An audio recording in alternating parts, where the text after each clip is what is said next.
Саламатсыздар ма, қалайсыздар? Біздегі ең керемет осындай көп өтетін омни креммен таныстырып өтейін сіздерді.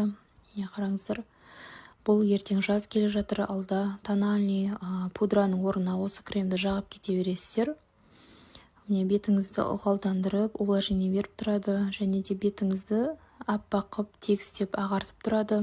Және де ішінде SPF бар, күннен қорғайтын әсері бар. Осы кремді кішкене ғана қолыңызға бетіңізге тигізіп, қатты көп ысқылаған сайын өзі ағарады. Кішкене ғана пайдалансаңыздар болады. Астына ешқандай база, крем, ештеңе қажет етпейді, құр өзін жағып кете бересіздер. Күннен қорғайды, және де әжімнің ерте түсуінің алдын алады. Қараңыздар, иісі де керемет. Осылай увлажнение беріп тұрады. Осылай жағып кете бересіздер. Өте керемет сіңеді, және де суға, бассейнге түскенде ағып кетпейді.